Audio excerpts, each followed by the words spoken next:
The lesson I've prepared for today is about the Tick-Tock Drill. When people hear Tick-Tock, they often think it's boring or that they don't want to do it, but it's actually very important. If your swing doesn't have a solid foundation yet, then how do I help you fix your swing? I use the half swing drill for corrections. But even if you do the half swing, sometimes it just doesn't work out. In that case, there's no other way. You have to make corrections starting from the Tick-Tock drill. So this video isn't just for beginners. Intermediate and advanced players should also revisit and practice these basics. There are some important checkpoints when doing the Tick-Tock drill. Set up your address position. It's important to keep your left arm, right arm, and the club forming a Y shape that doesn't wobble as you move. When you move, focus first on the head, grip, and shoulders. Think of your belly button moving together with them. For now, assume that your lower body doesn't move at all as you practice this.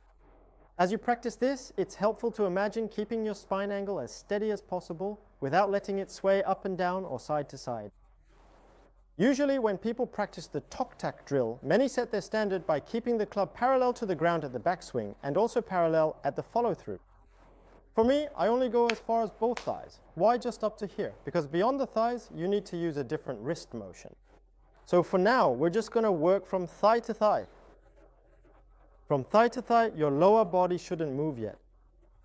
When you address from thigh to thigh, the end of the grip is about 1 centimeter to the left of your belly button, right?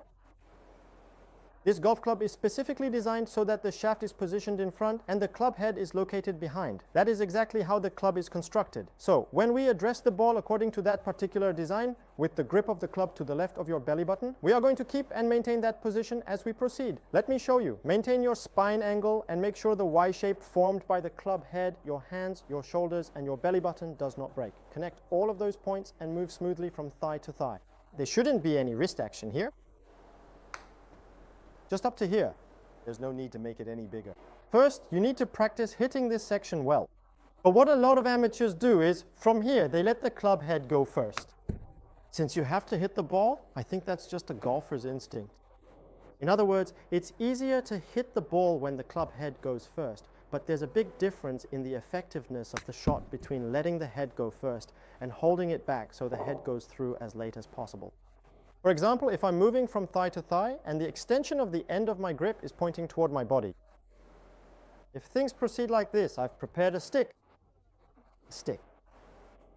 You can use it as a switch when your child doesn't listen at home. Or you can use it as a practice tool like this. I'm going to hold it as an extension like this. When you hold it and go into the backswing, it'll drop a little, right? Then when it drops, there's this gap. Let's say this gap is 5 centimeters. If it's 5 centimeters, you keep that 5 centimeter gap as you swing through like this, then it's definitely separated, right? During the backswing, it drops slightly, and on the follow-through, it doesn't touch your body. If the club head swings out strongly, the club itself also swings out strongly, and as a result, you end up hitting harder as well. So you need to start feeling how your wrist stays firm like this, even in small swing. If you ask me what is the most important thing in golf, I would say there are many factors, but I believe it's the ability to press down on the club. This is called delofting, and how effectively you are able to create delofting makes a significant difference in the distance you can achieve. But the main idea is to learn this important skill from the very beginning, starting at the beginner stage. So at first, you get some help from the club itself and make a small controlled swing. If you can do that, then you move on to the more advanced version. Next, we'll try moving the pelvis a bit as well, which adds another layer to your swing. At first, you learn to stabilize your lower body, right? That was the foundation. So once you've made your upper body structure solid and stable, the next step is to move your lower body too. In other words, move up to the belt buckle area so that your hands travel from your right thigh to your left thigh, connecting the tick-tock motion, just like the swinging of a pendulum. In other words, you'll be using your core muscles even more as you go through this. So you need to make sure you master these three: the basic Tick-Tock for beginners, the applied Tick-Tock, and the advanced Tick-Tock. You might ask, I'm not a beginner anymore, I'm already breaking 100, so I don't need to do this, right? But you still need to do it. Even those who shoot in the 80s should do this. Only when you thoroughly train your impact zone with these kinds of drills will you eliminate inconsistency in your golf game. So what I shared with you today is extremely important. Be sure to practice this at the range, and I hope to hear good news from you. This was professional golfer Jo Jin-hyung.